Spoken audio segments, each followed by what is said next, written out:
কি এইটা ভাইবা নিতেছি যে ডক্টর ইউনূস সরকারের প্রধান আছেন বলে এই মুহূর্তে তার ক্যাবিনেটে যে 2 জন 3 জন তারা যদি নির্বাচন করেন তাহলে পুরো সরকার মিলে তাদেরকে সাহায্য সহযোগিতা করবে ওই রাজনৈতিক দলকে। আমরা কি ভারতে উদাহরণ এতদিন পর্যন্ত দেই নাই? আমরা কি একটু আস্থা ডক্টর ইউনূসের উপরে রাখতে পারবো না যে উনি সরকারে থাকলেও সরকারের মধ্যে থেকে ক্যাবিনেটের 2-3 জন গিয়া ইলেকশন করলে উনি পুরো ইলেকশন প্রভাবিত হইতে দিবে, বা এই নির্বাচন কমিশন এই আস্থা আমাদের ডক্টর ইউনূসের উপর? মির্জা ফখরুল ইসলামকে এই আস্থা রাখলেন? মির্জা ফখরুল ইসলামকে মির্জা ফখরুল ইসলাম আলমগীর কথা বাদ দেন, আমি আমার কথা বলি। 1 নম্বর চেয়েছি তারা একটা অসাধারণ নির্বাচন দেবে, যে নির্বাচনে প্রত্যেকটা মানুষের ভোটাধিকার গণনা করা হবে। 2 নম্বর চেয়েছি এই নির্বাচনের আগে ওনারা কিছু সংস্কার কর্ম করবে, যে সংস্কার কাজগুলো আরেকজন ফ্যাসিবাদ তৈরি হওয়ার থেকে আমাদেরকে রক্ষা করবে। আর অর্ধেক কাজটা হলো যতদিন এই কাজগুলো ওনারা করবেন ততদিন ওনারা দেশটাকে চালাবেন। হয় আপনি সমালোচনা করেন, নাইলে আমি সমালোচনা করি, ওরা যাইব কই? কোন জায়গা থেকে তাদের সমালোচনা? এই কাজ করছো কেন, এইটা করো নাই কেন, এইটা করতে পারছো কেন? বিএনপি এতদিন পর্যন্ত কই আসছে? একটা মির্জা ফখরুল ইসলাম কিন্তু আমারও 1.5 মাস আগে ইন্টারভিউ দিছে, একটা মুখ দিয়ে তো বাইর করতে পারলাম না যে কবে ইলেকশন চান। হঠাৎ করে এখন কি হইলো? জুলাইতে চায় না অগাস্টে চায়, ঠান্ডা নাই বর্ষা নাই, আর হইলো কি এই সরকারই চায় না ইলেকশন করতে। এগুলি কি কথা? নিউ ইয়র্কের ম্যানহাটন থেকে আপনাদের সঙ্গে আছে আমি খালেদ মহিউদ্দিন। 1/11 সময় রাজনৈতিক দলগুলির সংস্কার চাপাতে চেয়েছিল সে সময়কার অন্তর্বর্তীকালীন সরকার। বর্তমান সরকার দলগুলি সংস্কারের চেয়ে বেশি রাষ্ট্রের সংস্কার, সংবিধানের সংস্কার, নির্বাচন কমিশনের সংস্কার সহ আরও অনেকগুলি বিষয়ে, জনপ্রশাসন অনেকগুলি বিষয়ে সংস্কারের কথা ভাবছে। সেদিক দিয়ে নির্বাচন যথাসময় হবে কিনা এবং সেই সময় নিরপেক্ষতা রাখতে পারবে কিনা সেগুলি নিয়ে উঠছে নানা রকম প্রশ্ন। এইসব প্রশ্নের মধ্যে আবার নতুন করে বিএনপির অবস্থানও নানা রকম প্রশ্ন জন্ম দিয়েছে। ছাত্রদের মধ্যে বৈষম্য বিরোধী ছাত্রদল নতুন রাজনৈতিক দল গঠন করবে কিনা সেগুলি নিয়েও আছে নানা রকম আলাপ। এসব বিষয় নিয়ে কথা বলার জন্য এই মুহূর্তের সবচেয়ে মনে হয় জনপ্রিয় রাজনৈতিক ভাষ্যকার, জ্যেষ্ঠ সাংবাদিক জনাব মাসুদ কামাল রয়েছেন আমাদের সঙ্গে। জনাব মাসুদ কামাল, আপনি আমাদের সঙ্গে যুক্ত হয়েছেন, আমাদেরকে সময় দিয়েছেন, সেজন্য আমাদের কৃতজ্ঞতা এবং ধন্যবাদ জানবেন। আপনাকে শুভেচ্ছা জানিয়ে আমাদের সাথে আরেকজন গেস্টের পরিচয় করে দিতে চাই। তিনি জনাব আবু বকর মজুমদার। জনাব আবু বকর মজুমদার আমার খুব প্রিয় ভাজন, স্নেহভাজন এবং একজন আমি কি বলবো ছাত্র রাজনীতিবিদ, সমন্বয়ক কর্মী। বকর মজুমদার, আপনি আমাদেরকে সময় দিয়েছেন, সেজন্য আপনি আমাদের কৃতজ্ঞতা এবং শুভেচ্ছা জানবেন।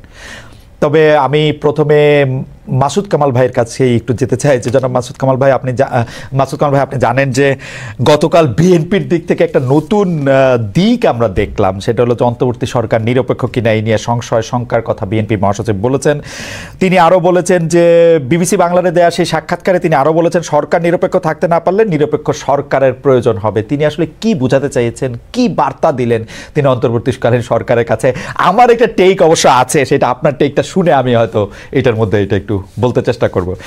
কামাল ভাই, আপনি আমাদের যদি একটু আলোকিত করেন যে আসলে মির্জা ফখরুল ইসলাম আলমগীর কি বার্তা দিতে চাইলেন। পরে সকালে আমি এটা ডিটেল আমি পড়েছি। আমার কাছে কিন্তু ওনার কথাকে অযৌক্তিক মনে হয় নাই। উনি যেটা বলার চেষ্টা করেছেন যে যদি এই সরকার নির্বাচন পর্যন্ত নিরপেক্ষ থাকতে না পারে তাহলে নিরপেক্ষ সরকারের অধীনে ওনারা নির্বাচন চাইবেন এবং তখন নতুন সরকার গঠনের প্রশ্ন হতে উঠবে। এগুলো আকার ইঙ্গিতে বলা হয়েছে জিনিসটা। আরেকটা জিনিস উনি বলেছেন এখানে যে কেন নিরপেক্ষ থাকতে পারবে না বলে উনি মনে করেন, সেই কথাটা আমি ওনার অন্য একটা কথা আমি পেয়েছি। সেটা কিন্তু বলেছেন যে এই সরকারের মধ্যে যারা আছেন, সরকারের যারা পার্টনার হিসেবে আছেন, তাদের কেউ কেউ তো রাজনৈতিক দল করার চেষ্টা করছেন এবং তারা রাজনীতি করবেন এবং নির্বাচনেও অংশ নেবেন বলে নানা ধরনের কথাবার্তা ওনারা শুনেছেন অথবা দেখেছেন। দেখাও যাচ্ছে, অনেকেই দেখা যাচ্ছে তারা রাজনীতি করবেন, নির্বাচন করবেন, সে ধরনের প্রস্তুতি এলাকাতেও দেখা যাচ্ছে। মানে ওনারা যে এলাকার বাসিন্দা সেই এলাকার মানুষ বলা বলি করছে এবং সেখানে এই ধরনের একটা মানে আপনার বাস্তবতা বিরাজ করছে। তো যদি এই সরকার এরা যদি সেখানে নির্বাচন করে তাহলে তো সেই সরকারটাকে আমি নিরপেক্ষ বলতে পারি না। সরকারের ডেফিনেশনটা কি? ক্যাবিনেটে যারা আছে সবাই মিলেই তো সরকার। এখন এই ক্যাবিনেটের কেউ কেউ যদি নির্বাচনে অংশ নেন আগামীতে, তাহলে এই সরকারটাকে আপনি নিরপেক্ষ বলবেন কিভাবে? আমি তো বলতে পারবো না। তো সেক্ষেত্রে উনি বলছেন যে তারা এদের নিরপেক্ষতা হারাবেন উনি। আর যদি এই সরকার নিরপেক্ষতা হারায় তাহলে তো এই সরকারের অধীনে নির্বাচন হতে পারে না। লজিক্যালি একদম পারফেক্ট কথা উনি বলেছেন। কিন্তু না কামাল ভাই এই পর্যায়ে আমি একটু জানতে চাইতে পারি যে আমরা কি ডক্টর ইউনূসের সরকারকে সব রাজনৈতিক সরকারের মতোই বিবেচনা করতেছি? আমরা কি এইটা ভাইবা নিতেছি যে ডক্টর ইউনূস সরকারের প্রধান আছেন বলে এই মুহূর্তে তার ক্যাবিনেটে যে 2-3 তারা যদি নির্বাচন করেন তাহলে পুরো সরকার মিলে তাদেরকে সাহায্য সহযোগিতা করবে ওই রাজনৈতিক দলকে? আমরা কি ভারতে উদাহরণ এতদিন পর্যন্ত দেই নাই, আমরা কি একটু আস্থা ডক্টর ইউনূসের উপরে রাখতে পারবো না যে উনি সরকারে থাকলেও সরকারের মধ্যে থেকে ক্যাবিনেটের 2-3 জন গিয়া ইলেকশন করলে উনি পুরো ইলেকশন প্রভাবিত হইতে দিবে, বা এই নির্বাচন কমিশন এই আস্থা আমাদের ডক্টর ইউনূসের উপর? মির্জা ফখরুল ইসলাম আলমগীর এই আস্থা রাখলেন। মির্জা ফখরুল ইসলাম আলমগীর মির্জা ফখরুল ইসলাম আলমগীর কথা বাদ দেন, আমি আমার কথা বলি। শুনেন, ডক্টর ইউনূসকে আপনি কিভাবে বিচার করেন? ডক্টর ইউনূসকে এই দেশের মানুষ 8 তারিখের আগে পর্যন্ত যেভাবে দেখেছেন আর আজকে যেভাবে দেখছেন, আপনি দুটার মধ্যে মিল পেতে পারেন? আমি পাই না। 8 তারিখের আগে ডক্টর ইউনূস ছিল সারা দেশের মানুষের কাছে একটা আস্থার প্রতীক, উনি আমাদের অনেক কিছু করে দিবেন। আজকে তাই মনে করেন আপনি? নো, বাংলাদেশের বাস্তবতা সেটা বলে না। কামাল ভাই আমি আপনার কাছে একটু জানতে চাই, আপনি যে বললেন ডক্টর ইউনূসকে সারা দেশের আস্থার প্রতীক মনে করেছেন, বাংলাদেশের মানুষ কোনোদিন কাউরে আস্থার প্রতীক মনে করে? যখনই তাকে যেই কাজটা দিতে চায় তখনই তো আমরা তার সমালোচনা করতে থাকি। যেই মুহূর্তে আমরা যে জীবনে গাড়ি চালায় নাই সে ড্রাইভারে কইতে থাকে এমনি চালান অমনে চালান। আমি বলতে চান আপনাকে, বলেন। বাংলাদেশের মানুষ সবচেয়ে দ্রুত মানুষকে আস্থার প্রতীক মনে করে, সবচেয়ে দ্রুত। আর বাংলাদেশের মানুষ সবচেয়ে দ্রুত মানুষকে ওই জায়গা থেকে সরাই আনে। আমি এক্সাম্পল দিয়ে বলি আপনাকে, তাহলে বুঝবেন। একটা প্রবাদ আছে গ্রামে, বুঝছেন? সেই প্রবাদটা হলো, সেই মানুষটা তত বেশি ভালো যেই মানুষ সম্পর্কে আপনি যত কম জানেন। 8 তারিখের আগ পর্যন্ত রাষ্ট্রনায়ক হিসেবে, সরকার প্রধান হিসেবে ডক্টর ইউনূস কতটা ভালো কেউ জানতো না। এই জন্য উনি ছিলেন আস্থার প্রতীক। যে উনি সরকার প্রধানের দায়িত্ব নিলেন, যেই মাত্র উনি সরকার প্রধানের দায়িত্ব নিলেন, নিয়ে উনি একটা উপদেষ্টা পরিষদ গঠন করলেন। সেই উপদেষ্টা পরিষদ গঠন করার সঙ্গে সঙ্গে ওনার প্রতি অনেকের আস্থা কমতে থাকলো, তাদের মধ্যে আমিও একজন। আমি শুরু থেকেই বলেছি এই উপদেষ্টা পরিষদ দিয়ে উনি এত বড় কাজ করতে পারবেন না। আমি বলেছি ভাই, আমি আমার অভিজ্ঞতা থেকে বলেছি, এই উপদেষ্টা পরিষদে অনেককে আমি চিনি, যে জন্য আমি বলেছি পারবেন না। এবং এখন দেখেন উনি পারছেন, উনি খুব ভালো পারছেন। আপনি বাংলাদেশের যে কোনো কি জিজ্ঞাসা করে বলেন, ভাই উনি কি খুব ভালো পারছেন? দেখেন আপনি উত্তরটা কি পারছেন না। কামাল ভাই, আপনার সাথে কথা বলা খুবই ফ্যাসিনেটিং, কিন্তু আপনি যে প্রথম থেকে আমি বলতেছেন, আমি আপনার প্রায় সব শো, আপনি যত জায়গায় আমন্ত্রিত হয়ে যান, আপনার নিজের কথা যে শোটা আছে সেটা আমি প্রায় সবগুলি শো দেখে একাধিকবার দেখে আপনি আসলেই শুরু থেকে এই কথা বলে আসতেছেন যে আসলে এটা পারবে না, এই উপদেষ্টা পরিষদ দিয়ে চলবে না। এজ ইফ বাংলাদেশে কোনো মন্ত্রী পরিষদ দিয়ে জীবনে চলছিল, সব চোর বাটপার, এরা তো মন্ত্রিত্ব চালাইছে। এই আগের সরকারে আমরা দেখছি, তাদেরকে আমরা পারছি, এটা আপনি কেমনে বলবো যে এরা পারছিল? আমি কি তাদেরকে বলছি তাদেরকে আমি ভালোবেসে বলেছি? না, বলেন না, বলেন না। আমি কি বলেছিলেন? 5ই আগস্টে যে ঘটনাটা ঘটেছে এই দেশে, এটা এই দেশের জন্য একটা অভূতপূর্ব ঘটনা। যে দেশে একটা অভূতপূর্ব ঘটনা ঘটতে পারে, সে দেশে একটা অভূতপূর্ব সরকার আসবে, এই প্রত্যাশাকে আমি করবো না? আমি করেছি।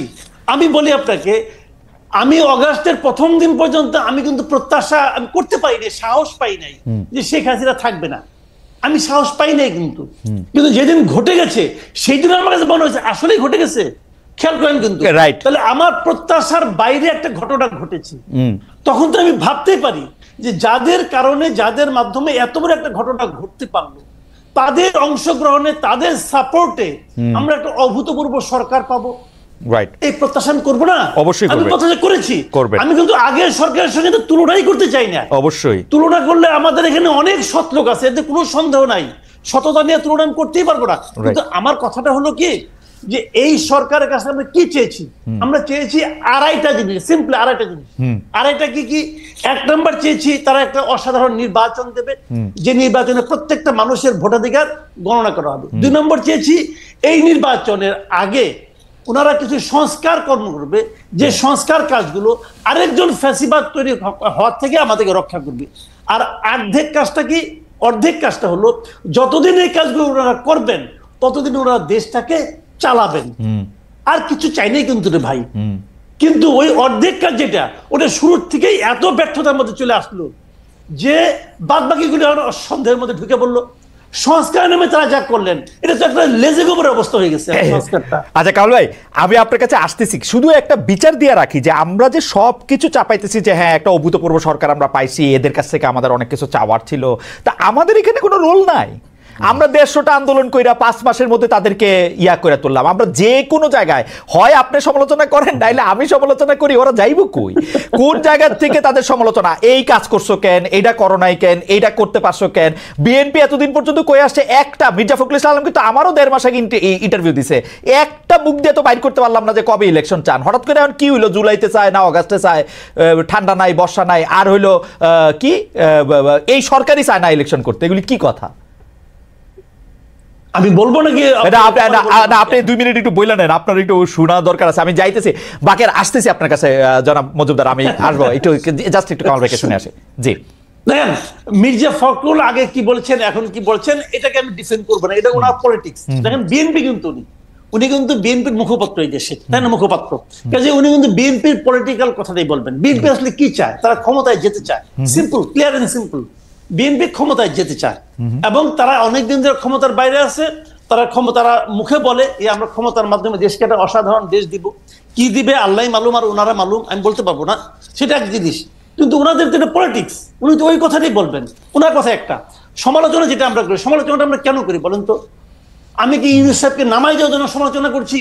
নো, আমি চাচ্ছি যে ইউনূস সাহেব যেন ঠিক কাজটা করেন। ওকে, এবং এটা করার জন্য বারবার ওনাকে হ্যামারিং করতেছি, ভাই আপনি ঠিক কাজটা করেন, ঠিক কাজটা করেন। উনি কি ঠিক কাজটা করতে পাচ্ছেন না?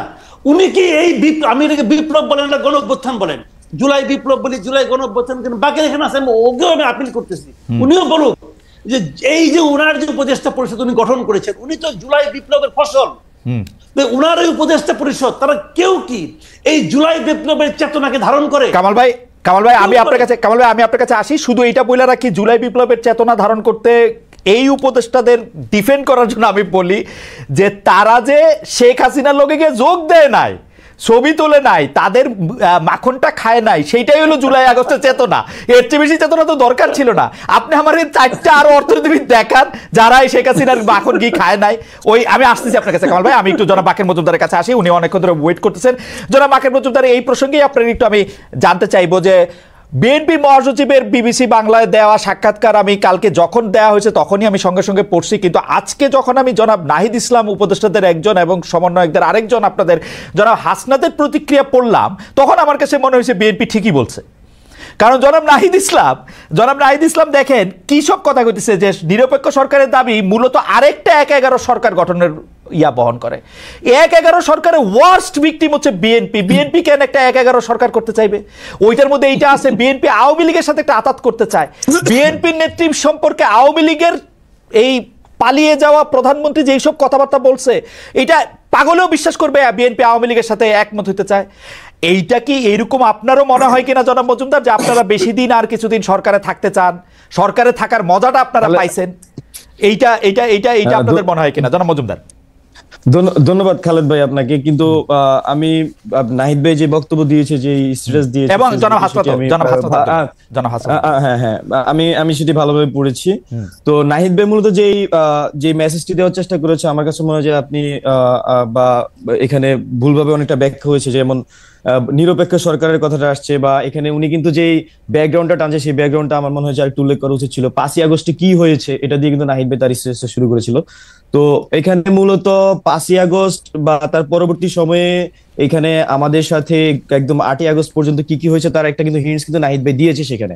তো এখানে 5ই আগস্টে যেমন নাহিদ ভাই গল্পটা বলেছে, আপনার জুলাইয়ের অনেক গল্প আছে যেগুলো আসলে আমরা জাতীয় ঐক্যের স্বার্থে, ভাই কিন্তু জাতীয় ঐক্যের কথা বারবার সেখানে উল্লেখ করেছিল, আপনি হয়তো পড়েছেন। জাতীয় ঐক্যের স্বার্থে আমরা অনেক কথা কিন্তু এখনো বলি নাই, বা এখানে রাজনৈতিক বিভাজনের যে রাজনীতি সেটা কিন্তু আমরা চাই নাই। তো সবকিছু মিলে কিন্তু আমরা জাতীয় ঐক্যের স্বার্থে আমরা অনেক কিছু মুখ চেপেছিলাম, মুখ বুঝেছিলাম, কিন্তু যখন আসলে এরকম মন্তব্য করেন বিএনপির একজন মুখপাত্র হিসেবে মির্জা ফখরুল ইসলাম আলমগীর, তখন আসলে এটা আমাদের জন্য আসলে এভাবে মুখ চেপে থাকা একটু কষ্টসাধ্য। আমি 5ই আগস্টে যে জিনিসটা ঘটেছে, ছাত্রদের সাথে প্রতারণার ঘটনা, আমরা মনে করছি এটা প্রতারণার মধ্যে ঘটেছে। যখন আমাদের উপর গুলি চলছিল তখন পুলিশ গুলি থামায়নি। আমরা শাহবাগে আমার স্পষ্ট মনে হচ্ছে শাহবাগ থেকে আমরা সংসদ ভবনের দিকে মুভ করতেছিলাম, তখন আমাদের কাছে তথ্য এসেছে যে রাজনৈতিক অংশীজনগুলোর বড় বড় দলগুলোর একটা বড় অংশ হচ্ছে ক্যান্টনমেন্টে গিয়ে সেখানে ক্ষমতা ভাগাভাগির দর কষাকষির আলাপ চলছিল। তো সবকিছু মিলে ছাত্রদেরকে তখন মাইনাস করার চেষ্টা করা হচ্ছিল। এখনো কিন্তু ছাত্রদেরকে কিন্তু আমরা মনে করছি যে বিভিন্নভাবে অসহযোগিতার মধ্যে দিয়ে বিভিন্ন জন, আমরা সবার কথা বলবো না, একটা বড় অংশ কিন্তু ছাত্রদের বিরুদ্ধে এই ষড়যন্ত্র করে যাচ্ছে। নাহিদ ভাই মূলত ব্যাকগ্রাউন্ড টেনে, আমি একটু শেষ করি। নাহিদ ভাই মূলত ওনার ব্যাকগ্রাউন্ড টেনে, আন্দোলনের ব্যাকগ্রাউন্ডটা খুব শর্ট আকারে বাই টেনে মূলত তার এই রাজনৈতিক যে বাস্তবতা বা বাংলাদেশের যে বাস্তবতা সেটা জনগণের সামনে নাহিদ ভাই কিছুটা উপস্থাপন করার চেষ্টা করেছে। জনাব মজুমদার, আমার 2-3টা প্রশ্ন আছে, আপনি যদি এক এক করে আপনার বক্তব্য থেকে আপনি বলেন। যে আপনি জুলাই আগস্ট আন্দোলনের কথা বলছিলেন যে বড় বড় রাজনৈতিক দলগুলো আপনাদেরকে মাঠে থাকার কথা বলে তারা বাইরে ছিল, সেই ক্ষেত্রে আমরা কি ধরে নিব যে রাজনৈতিক দলগুলোর সমর্থন আপনারা পান নাই? মানে আপনি একটা করে বলেন। দুই হচ্ছে রাজনৈতিক দলগুলো এটার ব্যাখ্যা দিতে গিয়ে এটা বলেছিল যে যেহেতু এটা সর্বজনের আন্দোলন, এটাকে পলিটিক্যাল আন্দোলন যাতে শুরু থেকে মনে না হয় সেজন্য তারা পিছনে থেকেছেন। এই কথা কি অসত্য কিনা? 3, বারবার বলা হচ্ছে যে শিবির আপনাদেরকে অনেক বেশি সাহায্য করেছে, জামাতে ইসলামী অনেক বেশি আপনাদের সঙ্গে ছিল, সেইটা আপনারা কত বেশি এইটাকে মনে করেন যে এটা ঠিক? এবং আপনারা যে ক্যান্টনমেন্টে গিয়ে ভাগাভাগির কথা আপনি বলেছেন এবং নাহিদ ইসলাম এটা বললেন, এই বিষয়টা কি আপনারা প্রমাণ করতে পারবেন? এই বিষয়টা কিন্তু অনেক বড় এলিগেশন, কারণ 5 আগস্ট শেখ হাসিনা যাওয়ার আগেই আপনারা এই এলিগেশন তুলতেছেন যে 3 আগস্ট তারা গিয়ে সেখানে ভাগাভাগি করছিলাম, আপনারা বিএনপিকে মিন করতেছেন। সর্বশেষ আমি যেটা বলতে চাই যে আপনারা এই কথা বলতেছেন যে ছাত্রদেরকে মাইনাস করার কথা, কিন্তু বিএনপি তো জাতীয় সরকারে গেলে আপনাদের আসলে জাতীয় সরকারে যাওয়া হইতো না, বা ওইটা নাহিদ ইসলাম সাহেবও বলেছেন। এবং আপনারা আন্দোলনের অন্যান্য যারা স্টেক হোল্ডার তারা তো আপনাদের উপর সকল কিছু ছেড়ে দিয়ে চলে আসলেন হচ্ছে বাইরে। আপনারা কিভাবে এখন বলেন যে অন্যরা, মানে একটু যদি আপনি বলেন, আমি আপনার কাছ থেকে একটু শুনতে চাইবো জনাব মজুমদার। আচ্ছা, আপনি প্রথমে প্রশ্ন করেছেন যে রাজনৈতিক দলগুলা কি আন্দোলনে ছিল কি অংশগুলো? অবশ্যই আন্দোলনের রাজনৈতিক দলগুলোর যারা সমর্থক ছিলেন, আমরা মনে করি যে একদম মাঠ পর্যায় থেকে শুরু করে রাজনৈতিক দলগুলোর সমর্থক আন্দোলনে ব্যাকবোনের মতো ছিলেন। আমরা দেখেছি আমাদেরকে বিভিন্ন পর্যায়ে সহযোগিতা করেছেন। আমি আপনাকে যে কথাটাই বলেছি সেটা হচ্ছে সাংগঠনিক সিদ্ধান্ত আকারে, কিন্তু আমরা যখন আন্দোলন চালাচ্ছিলাম তখন আমরা কিন্তু সাংগঠনিক লিডারশিপের সাথে বিভিন্ন সময় যোগাযোগ করতাম।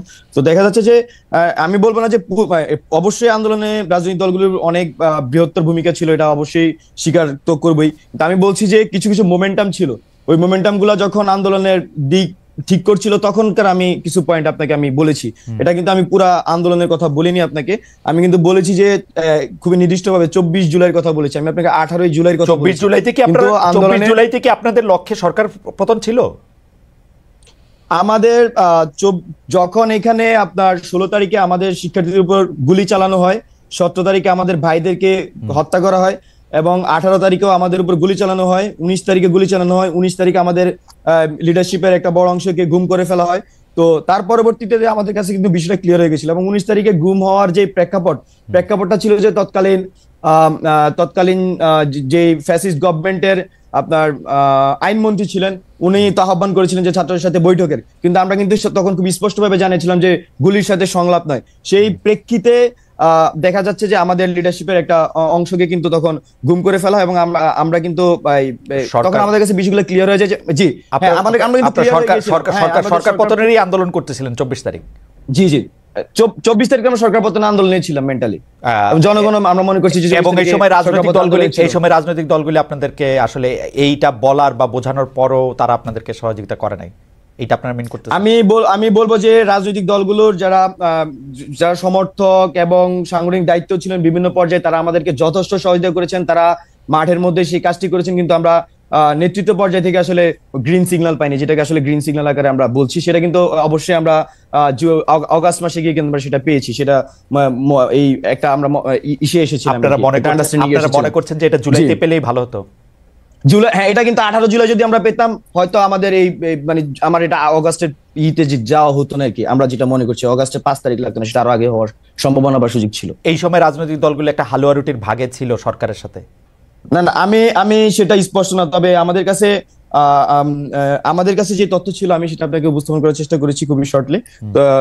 বাট আমরা যদি আমাদের কাছে মনে হচ্ছিল যদি আমরা 18 জুলাই বা 17 জুলাই সেই গ্রিন সিগন্যাল সকল পর্ষদ থেকে পেতাম তাহলে আসলে আমাদের এই ডিসিশন নিতে অনেক বেশি সুবিধা হতো। তারপর আমরা যেটা সবসময় আন্দোলনের চেষ্টা করছি সেটা হচ্ছে জনগণের ভাষাকে বোঝার চেষ্টা করছি, মাঠের অবস্থা আমরা বোঝার চেষ্টা করছি, সেই হিসেবে মানুষের ভাষায় কিন্তু আমরা ট্রান্সলেট করে আমাদের কর্মসূচির মাধ্যমে রূপান্তর করার চেষ্টা করছি। আপনারা কিন্তু একটা জিনিস খুব স্পষ্টভাবে দেখেছেন আশা করি, যে এই 3 আগস্ট যখন আমাদের 3রা আগস্ট যখন আমাদের এক দফা ঘোষণা হয় তখন কিন্তু প্রথমে আমাদের যে শহীদ মিনারে আমি সঞ্চালনা করছিলাম, নাহিদ এক দফার ঘোষণা দেয়। তখন শহীদ মিনারে নাহিদ ভাই যখন বক্তব্য দিচ্ছিলেন মানুষজন ওনার ওই বক্তব্যের মাঝামাঝি সময়ে যে এক আঙ্গুল তুলে ফেলছিল পুরো শহীদ মিনারে, মানে প্রেসারটা কিন্তু মাঠ থেকেই ছিল।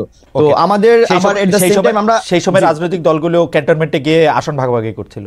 না এটা 3রা আগস্ট আমি আপনাকে বসেছি মানে আমি আসন ভাগাভাগির কথা বলিনি ভাই। আমি যেটা বলেছি যে নাহিদ ভাই তার স্ট্যাটাস উল্লেখ করেছে আপনার 5ই আগস্টে যখন আমরা রাস্তায়, তখন হচ্ছে যে রাজনৈতিক দলগুলোর একটা অংশ হচ্ছে যে আপনার ক্যান্টনমেন্টে চলে গিয়েছিল এবং ছাত্রদেরকে সেখানে কিন্তু রাজনৈতিক দলের অংশটা কোথায় আমি নাহিদ ইসলামের স্ট্যাটাস থেকে বরং পড়ি। ছাত্র জনতা যখন রাজপথে লড়াই করছে, পুলিশের গুলি অব্যাহত রয়েছে, তখন আমাদের আপোষকামী অনেক জাতীয় নেতৃবৃন্দ ক্যান্টনমেন্টে জনগণকে বাদ দিয়ে নতুন সরকার পরিকল্পনা ব্যস্ত ছিলেন। এটা কারা, মানে কোন রাজনৈতিক গ্রুপ? এখানে আপনার ক্যান্টনমেন্টের এখানে তো আমার তো বাহিনী মনে আসছে না, তবে বিএনপি প্রতিনিধি ছিল, তারপর হচ্ছে যে আরো বেশ কয়েকটি দলের প্রতিনিধি ছিল, যেখানে ছাত্রদেরকে 3জন বা 4জন সমন্বয়কের নাম তখন আমরা স্কুল দেখছিলাম, কিন্তু তারা আসলে ছাত্র সমন্বয়ক ছিলেন না, বা আমাদের যারা নেতৃস্থানীয় ছিল কাদের সাথে আসলে তখন ওই যোগাযোগটা হয়নি। তো এই বিষয়টি আসলে আমাদেরকে তো এই সময় মর্মাহত করেছে। জামাত শিবিরের অবস্থান কিরকম ছিল সে সময়? এখানে আন্দোলনের সময় আমাদের রাজনৈতিক ছাত্র সংগঠনগুলো হচ্ছে রাজনৈতিক যে ছাত্র সংগঠনগুলো, বিশেষ করে ছাত্রদল, ছাত্র শিবির বা বামপন্থী ছাত্র সংগঠনগুলো, তারা আমরা মনে করছি যে ভ্যানগার্ডের মতো এই আন্দোলনের ভূমিকা পালন করেছে এবং আপনারা যারা আমাদেরকে সামনে দেখেছেন তারা আমরা নিউক্লিয়াসের মতো আন্দোলনের কাজ করার চেষ্টা করেছি। তো এখানে 24 তারিখের গ্রিন সিগন্যালের কথাটা যেটা বলতেছেন, 24 জুলাই গ্রিন সিগন্যালের যেটা কথা বলতেছেন, যেটা বিএনপি থেকে আসে নাই, সেটা কি জামাত থেকে আসছিল? গ্রিন সিগন্যাল কি জামাত? না, এখানে আন্দোলনের মধ্যে হচ্ছে বিভিন্ন বলা চলে যে বিভিন্ন পর্যায় ছিল। হ্যাঁ, এক পর্যায়ে আমরা আসলে এক ধরনের সহযোগিতা পেয়েছি। তো এখানে আমি যেটা উল্লেখ করেছি সেটা 24 জুলাই, সেটা একটা কনভারসেশন আমি আপনাকে করার চেষ্টা করেছি, বলার চেষ্টা করেছি। তবে এটা খুবই এরকম উল্লেখযোগ্য না যে আমি একই সময়ে আরেকটা রাজনৈতিক স্টেকের সাথে আমাদের যোগাযোগ হচ্ছিল কিনা। জি, ধন্যবাদ। না, আমি এটা ঠিক আসলে বুঝতে পারতেছি না, আপনার কাছে আমি আবার আসবো। আরেকটা জিনিস একটু যদি আপনি বলেন, এই কথা আপনিও আপনার বলার মধ্যে বলেছেন এবং নাহিদ ইসলাম সাহেবের স্ট্যাটাস আমি দেখতে পাচ্ছি, 3 আগস্ট থেকে আমরা বলে আসছি আমরা কোনো প্রকারের সেনা শাসন বা জরুরি অবস্থা মেনে নিব না। এই প্রস্তাব আপনাদেরকে কে দিতেছিল, সেনা শাসন বা জরুরি অবস্থা? আমরা যখন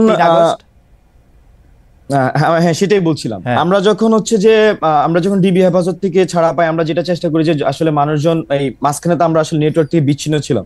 তো নেটওয়ার্ক থেকে বিচ্ছিন্ন থাকার ফলে তো আমরা যেটা করেছি, আমাদের যারা আরো আন্দোলনকারী ছিলেন তাদের সাথে আমরা যোগাযোগ করার চেষ্টা করেছি এবং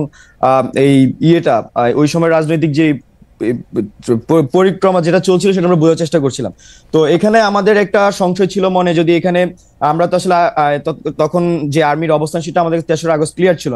তো এটা আমাদের কাছে একটা সংশয় ছিল আসলে এখানে 111 হওয়ার পসিবিলিটি। জনাব মজুমদার, আপনি যদি আমাকে একটু সাহায্য করেন, কারণ আপনারা ইয়াং জেনারেশন, আমি আপনাদেরকে খুবই ভালোবাসি এবং আমি মনে করি যে 5 আগস্ট যে শেখ হাসিনার পালাতে হয়েছে, আপনারা রক্তের বিনিময়ে রক্ত সমুদ্রে দাঁড়িয়ে, এবং আরো অনেক সাংঘাতিক কিছু হতে পারতো। আমরা আজকে বাকের মজুমদারের সাথে কথা বলতেছি কামাল ভাই, বাকের মজুমদারও এখানে মারা যেতে পারতো, কারণ ও সবসময় রাস্তায় ছিল। এই শ্রদ্ধা, এই ভালোবাসা আমার সবসময় থাকবে, শুধু আপনি না, আপনাদের সাথে আরো যারা ছিলেন, নাহিদ বলেন, মাহফুজ বলেন, আসিফ বলেন, সার্জিস বলেন, হাসনাত বলেন, সবাই। কিন্তু ঘটনা হইতেছে যে আপনারা যে কথাগুলি বলতেছেন সেগুলি আমরা বুঝতে পারতেছি না কেন। যেমন আপনি বলতেছেন যে 3 আগস্ট থেকে আমাদের কোনো প্রকার সেনা শাসন বা জরুরি অবস্থা আমরা মেনে নিব না, 3 আগস্ট থেকে আমরা বলে আসছি।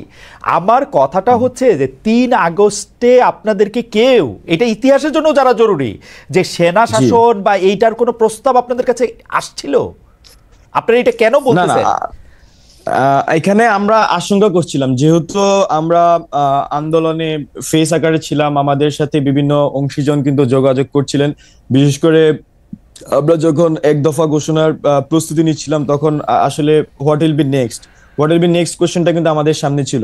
তো এখানে জনগণের মধ্যে যে আমরা আশা আকাঙ্ক্ষা প্রত্যাশা দেখেছি এবং মানুষ কিন্তু গুলি করলো, সে একজন ওই পুলিশের ভিডিওটাই আসলে সত্যি ছিল, একটা ভাইরাল ভিডিও হয়েছিল।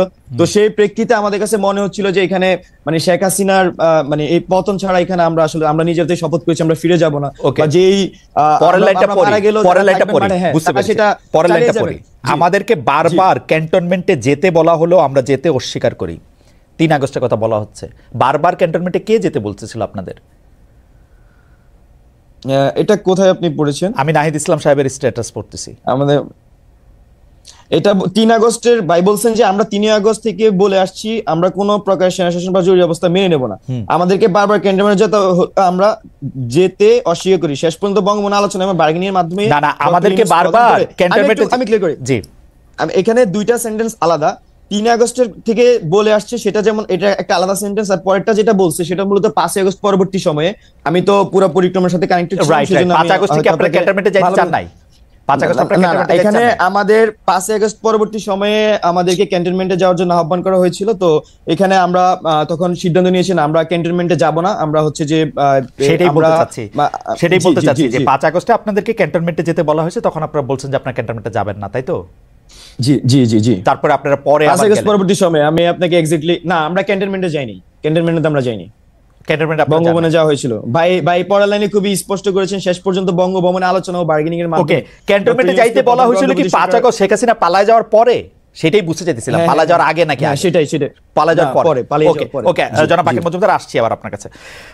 আপনাকে অনেক ধন্যবাদ। জনাব মাসুদ কামাল, এই কথা ঠিক যে আপনি বারবার প্রশ্ন করছেন এই সরকারের বা উপদেষ্টাদের কার্যক্রম, লেজিটিমেসি, তারপরে তাদের স্পিরিট সম্পর্কে, কিন্তু আমি এই কথাটা বলতে চাইছিলাম যে আপনি উপদেষ্টাদের কথা বলছেন যে তারা কে জুলাই আগস্টের স্পিরিট আসলে কেমনে ধারণ করে। তা আমার কাছে সাধারণ একটা লিটমাসের কথা আমি বলছিলাম, যেহেতু তারা শেখ হাসিনার সুবিধার জায়গা থেকে শেখ হাসিনার সাথে তারা হাত মেলান নাই, শেখ হাসিনার ইয়াতে খপ্পরে গিয়া পড়েন নাই, বা ভালোবাসায় গিয়া পড়েন নাই, বা সেই জন্যই তো তাদেরকে বলা যেতে পারে যে তারা এই স্পিরিটের মধ্যে ছিলেন। আপনি একটু কন্টিনিউ করেন, আমি পরের প্রশ্নটা একটু করতেছি আপনাকে। এটা না, আপনার এই লজিকটা এখানে আমি মনে করি গ্রহণযোগ্য নয়। এই কারণে শেখ হাসিনার সঙ্গে ছবি তুলে নেয় এমন লোকের সংখ্যাই কিন্তু বেশি। শেখ হাসিনার সঙ্গে যে তেল মারে নাই এমন লোকের সংখ্যা এই দেশে বেশি ছিল। তো আমি বলেছি যারা তেল মারে নাই, যারা তার সঙ্গে ছবি তুলে নাই, তাদের মধ্যে যোগ্যতা, এক একটা কাজের জন্য এক একজন লোক যোগ্য হয়, সেই যোগ্য লোকটাকে যোগ্য জায়গায় বসানো হয় নাই। সে কারণেই আমি এই সরকারের সাফল্য নিয়ে সন্দেহ পোষণ করেছিলাম। আমি আপনাকে একটা সিম্পল উদাহরণ দিয়ে বলি। এই বাকের মজুমদার, আপনি বললেন যে ও রাজপথে ছিল, ঠিক আছে ছিল, ও রাজপথে থাকাকালীন যাই যে ওকে বলতেন যে বাকের তুমি ভাই আন্দোলনটা খুব মন দিয়ে করো, কারণ যদি তুমি এই আন্দোলন করে শেখ হাসিনার পতন ঘটাইতে পারো, তাহলে আমরা নূরজাহান বেগমকে দায়িত্ব দেবো দেশের স্বাস্থ্য ব্যবস্থাকে ঠিক করার জন্য। ও কি বলতো আপনাকে? ভাবেন তো একটা কথা, ও কি বলতো? ভাই নূরজাহান বেগম জিনিসটাকে, উনি কে? উনি স্বাস্থ্য ব্যবস্থার কি বুঝেন? উনি কিভাবে একটা এরকম গণ অভ্যুত্থানের পর একটা নতুন সরকারের স্বাস্থ্য ব্যবস্থাকে ঠিক করবেন? সেই কাজটাই কিন্তু করা হয়েছে। নূরজাহান বেগম কি গৃহবধূ একজন মানুষকে ঘরের থেকে ডেকে এনে ওনাকে দেওয়া হয়েছে স্বাস্থ্য ব্যবস্থা ঠিক করে। কিন্তু কামাল ভাই,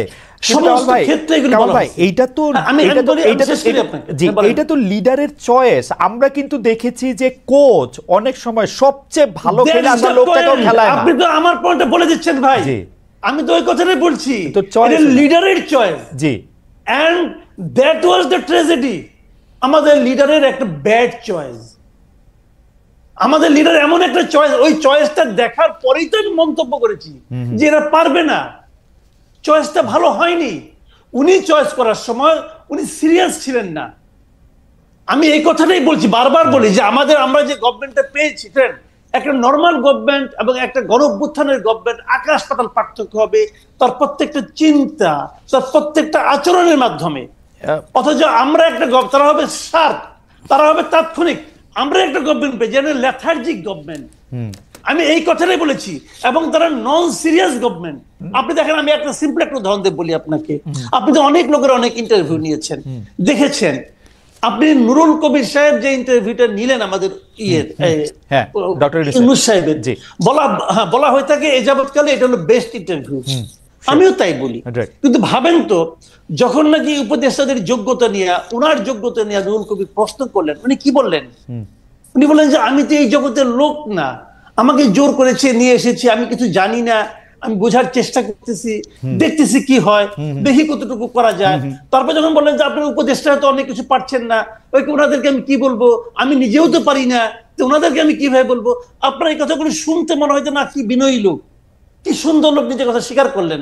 আপনি আমাকে বলেন ভাই, এটা কি ট্রায়াল এন্ড এরর ভিত্তিতে কাজ করার জায়গা?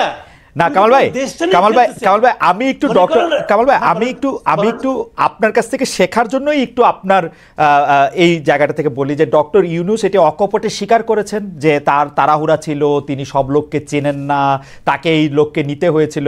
কিন্তু আপনি তো আরেকটা জিনিস খেয়াল করবেন কামাল ভাই, ওনাকে কিরকম জায়গায়, কিরকম একটা বাইনারির মধ্যে হাঁটতে হয়েছে। তিনি আওয়ামী লীগের লোক নিতে পারবেন না, তিনি বিএনপির লোক নিতে পারবেন না, তিনি এক্সট্রিম বাম লোক নিতে পারবেন না, তিনি এক্সট্রিম ডান লোক নিতে পারবেন না, তাকে মাঝামাঝি কিছু লোককে পছন্দ করতে হয়েছে। এর মধ্যে কিছু লোক ভালো থাকতে পারে, কিছু লোক খারাপ থাকতে পারে, কিন্তু তার ইন্টেনশন নিয়ে আমরা কেন প্রশ্ন তুলবো? আপনি দেখেন এতগুলি কনস্ট্যান্ট যদি কামাল ভাই আপনাকেও দেই, এতগুলি কনস্ট্যান্ট আপনাকে দিলে আপনার জন্য কঠিন হবে একটু। আমি বলি আপনাকে, শুনুন, আপনি চমৎকার প্রশ্ন করেছেন। ইন্টেনশন অবশ্যই ইম্পর্টেন্ট। আপনি একটা ভালো ইন্টেনশন নিয়ে একটা খড়ের গাদায় একটা মেসের কাঠি জ্বালাই দেন, জ্বলবে না আগুনটা ভাই? জ্বলবে। ইন্টেনশনে কিন্তু আগুন নিভাবে না, রাইট? ইন্টেনশনে কিন্তু তাপ কমাবে না, রাইট? সেই তাপটা তো আমার গায়ে লাগতেছে। আপনি শুনেন, সারল্য, ভদ্রতা, নম্রতা, এটা কিন্তু যোগ্যতার বহিঃপ্রকাশ নয়। আপনি একটা যুদ্ধে নেমেছেন, ইটস এন ওয়ার, আপনি সেই যুদ্ধে আপনি পারছেন না রে ভাই।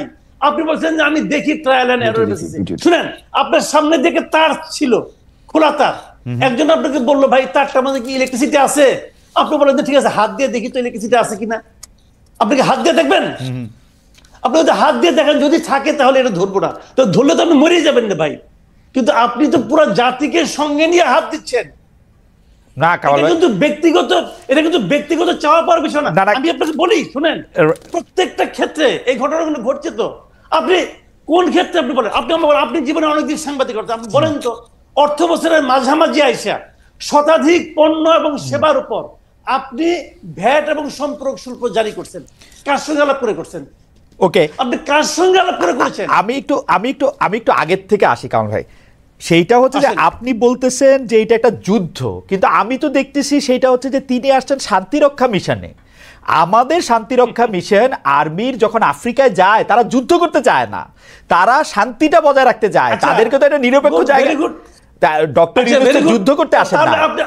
আচ্ছা, খুব ভালো, আপনি চমৎকার উদাহরণ দিচ্ছেন। আমি এই চমৎকার উদাহরণ একটা মন্দ উদাহরণ দিই আপনাকে। যে শান্তিরক্ষা মিশনের সমস্ত মসজিদের ইমাম এবং পাদ্রীদের না পাঠায় সেনাবাহিনীকে পাঠায় কেন ভাই?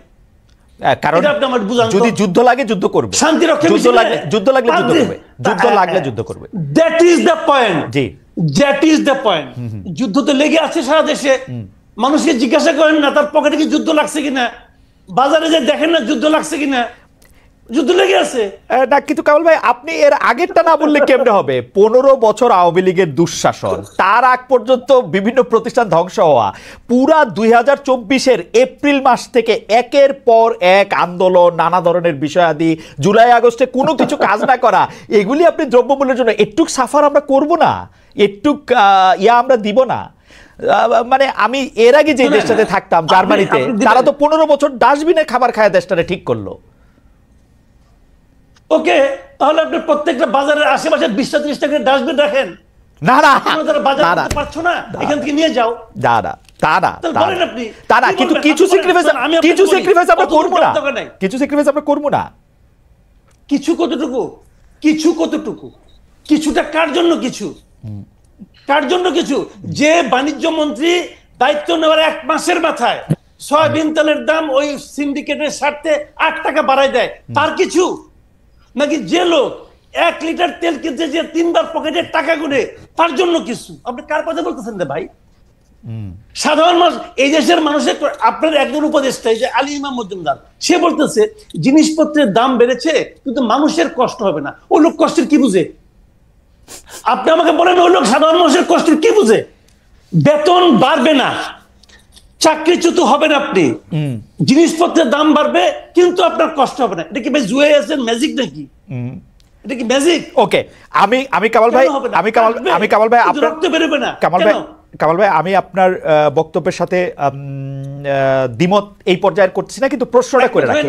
হ্যাঁ, দাদা প্রশ্নটা আমি করে রাখি কারণ ভাই আপনার চোখে আমি বরং বাকের ফ্যান, আমি বরং আরেকটা প্রশ্ন করি। জি জি, আমি বাকের একটা কথায় আমার একটু মনে হলো এই প্রশ্নটা আমার করা দরকার। জি জি প্লিজ। খালি নাহিদের এই যে নাহিদ ইসলাম যে আপনার যে স্ট্যাটাসটা দিয়েছেন, এই স্ট্যাটাসটা আপনি তো ওনাকে পড়ে শুনাইলেন। আমি যদি এই প্রশ্নটা করি, আপনি আমার হয়ে বাকেরকেও প্রশ্নটা করতে পারেন, বাকি নিজেও জবাব দিতে পারে। আমি যদি বলি যে নাহিদ ইসলাম যে অভিযোগটা করেছে যে এটার মাধ্যমে বিএনপি 111 কে ইনভাইট করতেছে, আমি যদি বলি এই স্ট্যাটাসের মাধ্যমে নাহিদ ইসলাম হিমসেলফ 111 কে ইনভাইট করতেছে, ওকে, আমি যদি এই কথাটা বলি, ওকে ওকে, এই কথা, কারণ এই স্ট্যাটাসের মাধ্যমে সে তো আর্মিকে একটা পার্টি বানিয়ে ফেলেছে। একজন উপদেষ্টার পদে থেকে উনি এটা করতে পারেন? এটা কোনো সেন্সিবল কাজটা করেছেন না। ওকে, আমরা কামাল ভাইয়ের প্রশ্নটার জন্য জনাব বাকের মজুমদারকে, এটা যদি বাকের মজুমদার কিছু বলেন আমরা এটা একটু আহ্বান জানাই। এখানে জনাব মাসুদ কামাল ভাই যে খুব সহজে নাহিদ ভাইকে একটা প্রশ্ন করে দিলেন, একটা এখানে কোশ্চেন রেখে গেলেন যে 111 এর সরকারের ইঙ্গিত কি নাহিদ ভাই নিজে দিচ্ছে কিনা বা নিজে ইনভাইট করছে কিনা। তো এখানে আমি পাল্টা জানতে চাই বা আমার যে পয়েন্টটা সেটা হচ্ছে যে এখানে নাহিদ ভাই কিন্তু খুব স্পষ্টভাবে তার ব্যাকগ্রাউন্ড উল্লেখ করেছে, আসলে কোন অর্থে আসলে বিএনপি 111 কে ইনভাইট করছে, কিন্তু নাহিদ ভাই খুব তার ব্যাখ্যা করে দিয়েছেন কোন অর্থে কি হচ্ছে, সে উনি কিন্তু ব্যাকগ্রাউন্ড এনেছে, পরবর্তী ঘটনাক্রম বলেছে। তো আমি মাসুদ কামাল ভাইয়ের কাছে প্রশ্ন করেছি উনি আসলে কোন প্রেক্ষাপট বা কোন ব্যাকগ্রাউন্ড থেকে আসলে নাহিদ ভাইকে এমন প্রশ্ন করতে চাচ্ছেন। ওকে ওকে ওকে, কামাল ভাই নিশ্চয়ই বলবেন। আমি একটু বোঝার জন্য জনাব মজুমদার, আসলে আপনাদেরকে প্রশ্ন করা, আপনারা এত বেশি জনপ্রিয়, আপনাদেরকে প্রশ্ন করা এখন একটা, কারণ আমার ফ্লাডেড হয়ে যাচ্ছে যে আমি আপনাকে আসলে ঠিকমতো প্রশ্ন করছি কি করছি না সেটা নিয়ে। আমি শুধু বোঝার জন্য বলতেছি। আমি আবার পড়ি জনাব নাহিদ ইসলামকে। জনাব নাহিদ ইসলাম বলেছেন যে আমরা চেয়েছিলাম ফেসিবাদ বিরোধী রাজনৈতিক দলগুলো ও নাগরিক সমাজের সমন্বয়ে একটা জাতীয় সরকার। তারপরে তিনি বলছেন জাতীয় সরকার হলে ছাত্রদের হয়তো সরকারে আসার প্রয়োজন হতো না। মানে রাজনৈতিক দলগুলো নাগরিক সমাজের সমন্বয়ে একটা জাতীয় সরকার, সেটা আপনারা কাকে মিন করেছেন? মানে কারা সরকারে আসে নাই? মানে এটা জাতীয় সরকারটা কে? মানে পরের লাইনে আছে জাতীয় সরকার অনেক দিন স্থায়ী হবে এই বিবেচনায় বিএনপি জাতীয় সরকার আসতে রাজি হয় নাই। তো বিএনপি রাজি হয় নাই, তার জন্যই কি আর কোনো রাজনৈতিক দলকে ইনভাইট করা হয় নাই, নাকি বিএনপি রাজি হয় নাই বলেই অন্য কোনো সরকার রাজনৈতিক দলগুলো আসে নাই? এখানে না, শুরুতে হচ্ছে 5ই আগস্টে আমরা যখন বিএনপির শীর্ষস্থানীয় নেতৃবৃন্দের সাথে কথা বলি তখন আমরা আসলে জাতীয় সরকারের আহ্বান করি। তো সেক্ষেত্রে ভাই যেটা বলেছেন সেটাই, জাতীয় সরকার বিএনপি জাতীয় সরকার অনেকদিন স্থায়ী হবে সেই বিবেচনায় বিএনপি আসলে জাতীয় সরকারের সেই সময় আসতে চায়নি। তো বিএনপি যেহেতু এখানে ফ্যাসিবাদের বিরুদ্ধে রাজনৈতিক সংগঠন হিসেবে সবচেয়ে বড় রাজনৈতিক দল এবং বিরোধী দল হিসেবে তো তখন সবচেয়ে বড় বিরোধী দল ছিল ফ্যাসিস্ট আওয়ামী লীগের আমলে। তো সবকিছু মিলে আমরা তো অবশ্যই বিএনপি এখানে একটি অন্যতম গুরুত্বপূর্ণ স্টেক হোল্ডার আমরা বিএনপিকে মনে করি। তো এই সিদ্ধান্তের কারণে, বিএনপির সিদ্ধান্তের কারণে আসলে আমরা এই জাতীয় সরকার গঠনের প্রক্রিয়ায় যেতে পারিনি। আমার কাছে মনে হয় যে আর আপনি যেটা বলেছেন যে অন্যদের এখানে বিএনপি যদি না আসে আসলে এই জাতীয় সরকারের লেজিটিমেসি নিয়ে আমাদের নিজেদের মধ্যে প্রশ্ন ছিল যে আসলে সবাইকে মিলে যে রাজনৈতিক ঐক্যমতের কথা আমরা বলছি সেটা যখন বিএনপি এখানে জাতীয় সরকার রাজি হচ্ছে না, সেক্ষেত্রে আসলে আমাদেরকে স্ট্র্যাটেজিক পরবর্তী সিদ্ধান্ত নিতে হয়েছে। আর আরেকটি বিষয় যেটি এখানে ভাই উল্লেখ করেছেন যে নাহিদ ইসলাম উল্লেখ করেছেন জাতীয় সরকার হলে ছাত্রদের হয়তো সরকার আসার প্রয়োজন হতো না। মানে এটা দ্বারা আমার কাছে মনে হচ্ছে যে এটা খুবই উইলিং আমাদের থেকে প্রপোজাল যে আসলে আমরা নিজে থেকে যে গভর্নমেন্টে যাওয়ার যে অভিপ্রায় বা আমরা গভর্নমেন্টে যেতে চেয়েছি বিষয়টা এরকম না। মূলত বিষয়টা ছিল মাঠ থেকে, যেমন আমরা এই মাঠের কর্মসূচিগুলো সবসময় মাঠ থেকে চাপ ছিল, আমরা কর্মসূচিগুলো জনগণের ভাষাগুলা ট্রান্সলেট করার চেষ্টা করেছি, রূপান্তর করার চেষ্টা করেছি। ঠিক একইভাবে 5ই আগস্ট আমাদের উপর এরকম একটা চাপ ছিল যে যাতে গভর্নমেন্টে ছাত্রদের প্রতিনিধিত্ব থাকে। তো সবকিছু এই চাপ কি এখনো আছে জনাব মজুমদার? এই চাপ কি এখনো আছে? মানে এখন আছে বলতে আপনি কোন অর্থে মানে এখনো সরকারে থেকে যাওয়ার চাপ আছে? জনাব নাহিদ ইসলাম, আসিফ মাহমুদরা যাতে সরকারেই থাকেন, মাহফুজ সাহেব যাতে সরকারেই থাকেন, এই চাপ কি এখনো আছে কিনা? সরকারেই থাকেন বলতে বিষয়টা আসলে ক্লিয়ার না। এখানে অন্তর্বর্তীকালীন সরকারে যেহেতু ওনারা উপদেষ্টা হিসেবে দায়িত্ব গ্রহণ করেছেন, এই চাপটা আছে কিনা এখনো? অবশ্যই দায়িত্ব যে সব মূলত আমাদের যে মূল দায়িত্বটা কি, আমি মনে করছি আমাদের এক দফা যে দুটি অঙ্গীকার করা হয়, একটি হচ্ছে যে ফ্যাসিলিটি সিস্টেমের সম্পূর্ণ বিলোপ এবং দ্বিতীয়টি ছিল আমাদের নতুন রাজনৈতিক বন্দোবস্ত, আমি খুবই সরকারি যদি বলি। হ্যাঁ, তো এই দুইটি বাস্তবায়নের প্রেক্ষিতে কিন্তু এই ছাত্রদের এক দফা ঘোষণা এবং পরবর্তী তাদের কার্যক্রম, এখন ছাত্রদের প্রতিনিধি হিসেবে যেহেতু 3 জন ছাত্র উপদেষ্টা গভর্নমেন্টে আছেন, আমরা মনে করছি যে গভর্নমেন্টে থেকে তারা মূলত এই গণ অভ্যুত্থানে বা এই আমাদের যে এক দফা ছিল, এই এক দফা বা আমাদের যে জুলাই অভ্যুত্থান, এই জুলাই অভ্যুত্থানের তারা এই দুটি অঙ্গীকার আসলে বাস্তবায়ন করবেন, মানে সর্বসাকুল্যে আমরা মনে করছি। আর জনাব মজুমদার, আমি যে প্রশ্নটা করতে চেয়েছিলাম সেই প্রশ্নটা হচ্ছে এরকম যে আপনারা তো আসলে জাতীয় সরকার হইলে সব রাজনৈতিক দল এবং মতাদর্শের লোক আসলে ছাত্ররা সরকারে থাকতে চান নাই, যদি আমরা নাহিদ ইসলামের না বিষয়টা এরকম নাহিদ ভাই, আমার কাছে আমি যদি আবারও পড়ে শুনাই, জাতীয় সরকার হলে ছাত্রদের হয়তো সরকারে আসার প্রয়োজন হতো না, শব্দটা কিন্তু খুবই যে সেন্টেন্স, এখানে অনেক কিছু একসাথে আপনি কিন্তু মিন করতে পারবেন। যে প্রয়োজন হতো না, ইট ডাজন্ট মিন যে থাকতে পারতো না, মানে এটা প্রয়োজন হলে থাকতো, যদি মনে করতেছে ওই সময় হয়তো প্রয়োজন হতো না, মানে তার মানে হচ্ছে প্রয়োজন হলেও হইতে পারতো, তাই তো? হতেও পারতো, এখনকার অবস্থাটা কি? এখনকার অবস্থাটা কি? এখন কি হয়তো প্রয়োজন আছে? অবশ্যই আমরা মনে করছি এই গভর্নমেন্টে তো অবশ্যই এখানে লেজিটিমেসি আমরা মনে করছি যে একটা বড় লেজিটিমেসি দিচ্ছে হচ্ছে যে আমাদের ছাত্র উপদেষ্টারা, তো সেই ক্ষেত্রে আমরা গভর্নমেন্টের লেজিটিমেসি দিতেছে ছাত্র উপদেষ্টারা। না আমি বলছি একটা, আমি মনে হয় ওয়ার্ডিং এ ভুল করতে পারি, বাট আমি বোঝানোর চেষ্টা করেছি যে এই গভর্নমেন্টের অন্যতম লেজিটিমেসি হচ্ছে আমরা মনে করছি আমাদের ছাত্র উপদেষ্টারা, যেহেতু ছাত্ররাই আন্দোলনের নেতৃত্ব দিয়েছে এবং তাদের প্রতিনিধিত্ব ছাত্ররাই চেয়েছে, এবং সেই প্রতিনিধি হিসেবে। জনাব মজুমদার, আমি একটু যদি ধীরে বলেন, আমি আপনার এই বক্তব্যটা একটু লিখে নিতে চাই, যে আপনি একটু বলেন তো যে বর্তমান সরকারের অন্যতম লেজিটিমেসি দিচ্ছে আমাদের ছাত্র উপদেষ্টারা। ওকে, ফাইন, ফ্যান্টাস্টিক। আমি একটু জনাব মাসুদ কামাল ভাই আপনার কাছে আসি। জনাব মাসুদ কামাল ভাই, অনেকগুলি বিষয় নিয়ে আসলে কথা বলা যায়, আপনি বলেও আসতেছেন, কিন্তু নতুন নতুন বিষয় নিয়ে আপনার কাছ থেকে জানতে এটা একটা সুবিধা। সেটা হচ্ছে যে বর্তমানে যে কথা হচ্ছে মুজিববাদ, জিয়াবাদ কথাটা আমি জীবনে শুনি নাই। মুজিববাদ কথাটা আমরা ইউনিভার্সিটিতে যখন ছিলাম তখন ছাত্রলীগকে মুজিববাদী ছাত্রলীগ আমরা বলতাম, যারা আমরা ছাত্রলীগ করতাম না তারা। একটু বাইদা ভাই বলে রাখি, আমি অবশ্য ছাত্রদলও করতাম না, এই বাইদারিতে আমাকে ফালানোর দরকার নাই। তো মুজিববাদী এই মুজিববাদ এবং এই জিয়াবাদ, এই ব্যাপারটা কি আসলে, মানে এই বাদগুলি কোত্থেকে আসতেছে আপনি এটা খেয়াল? আচ্ছা, আমি আপনাকে বলেন, একটা এই ছাত্র যারাগুলি বলেন না, ওনাদেরকে আমি জিজ্ঞাসা করি যে শেখ হাসিনা সরকার তো গত 17 বছর মোটামুটি টানা ছিল, এই সময় তারা কখনো শেখ হাসিনার মুখে মুজিববাদ শব্দটাকে শুনেছে কিনা, এটা আমি একটা জানতে চাই। আমি মনে করতে পারি না। জিয়া রহমানের সরকার, জিয়া রহমানের দল অনেক দিন ধরে রাজনীতি করেন, এই জিয়া রহমানের কোনো একজন কর্মীর মুখে, নেতাবাদ দেন, কোন একজন কর্মীর মুখে এত বছরে কেউ কখনো জিয়াবাদ শব্দটা শুনেছে? জিয়াবাদটা তো নগদ মনে পড়তেছে না, কিন্তু আপনি এটা ঠিক কইছেন। মুজিববাদ শব্দটা না কইলে হাসিনা তো বছরের নাম দিয়ে দিছিল মুজিবীয় বর্ষ, জায়গার জোনের নাম দিয়ে দিছিল।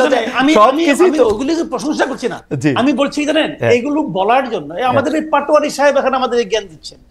আজকে দেখলাম পাটোয়ারি সাহেব বলতেছেন মুজিববাদ, জিয়াবাদ হবে না, অন্য বাদ। কি বাদ হবে ভাই? আপনার বাদটা কি? পাটোয়ারি বাদ? বাদটা কি রে ভাই? বুঝান না আপনি আমাকে জিনিসটা।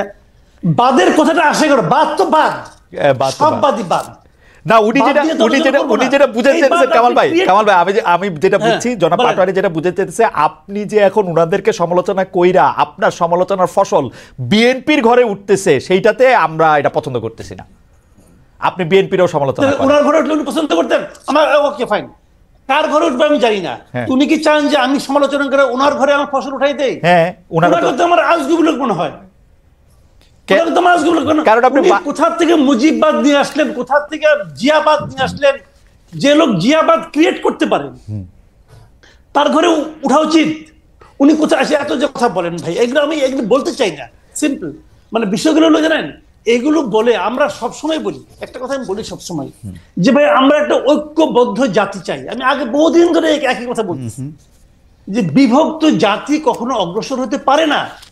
শেখ হাসিনা এই 17টা বছর ধরে এই এক আকাম করে গেছেন, জাতিকে উনি ভাগ করতে চেয়েছেন।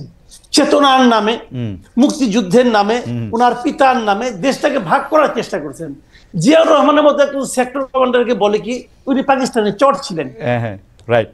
আপনারা জামাতে ইসলামকে নিষিদ্ধ করতে চেয়েছেন, জামাতে ইসলামকে উনি দরজা পর্যন্ত, অফিস পর্যন্ত খুলতে দেন নাই। এগুলো তো করেছেন, কেন করেছেন? জাতিটাকে ভাগ করতে চেয়েছেন, ভাবছেন যে ডিভাইড এন্ড রুল, আমি অর্ধেককে ভাগ করে রাখবো, কিছু লোককে দৌড়ের উপর রাখবো, আর বাকিরা আমরা রুল করব। এখনো সেই একই প্রক্রিয়া আমরা দেখতে পাচ্ছি, জাতিকে ডিভাইড করা। মুজিববাদী একদল লোক, একদল জিয়াবাদী লোক, আরেকদল পাটোয়ারিবাদী লোক। ভাই হচ্ছেটা কি দেশে? হচ্ছেটা কি? কিন্তু কামাল ভাই, আপনি চান কি জুলাই আগস্টের মতো একটা রক্তক্ষয়ী এরকম একটা জিনিসের পরে 15 বছর পরে শেখ হাসিনার এরকম জগদ্দল পাথরের মতো চাইপা থাকার পরে একটা দেশ ক্ষমতায় থাকার পরে আমরা ওই বাইনারি দেখবো যে একবার ইলেকশন হবে বিএনপি জিতবে, আরেকবার ইলেকশন হবে বিএনপির বিরোধী যারা আছে তারা জিতবে, ওইটার মধ্যেই থাকবে? আমরা কোনো ধরনের কোনো পরিবর্তন, গুণগত মানগত কিচ্ছু পরিবর্তন আমরা চাইবো না, কিচ্ছু পরিবর্তন আমরা দেখবো না। না, আপনি আমাকে বলেন তো ভাই, নির্বাচন ছাড়া আপনি পরিবর্তনটা কেমনে করবেন? নির্বাচনটা পরিবর্তন করব এই যে ইউনূস সাহেবের মতো ভালো ভালো উপদেষ্টা, তারপরে যে ছাত্রদের মতো ভালো ভালো লোকরা ক্ষমতায় থেকে গুণগত মান পরিবর্তন আনবে, তারা সৎ লোক, তারা সততা দিয়ে মানুষকে বুঝাবে।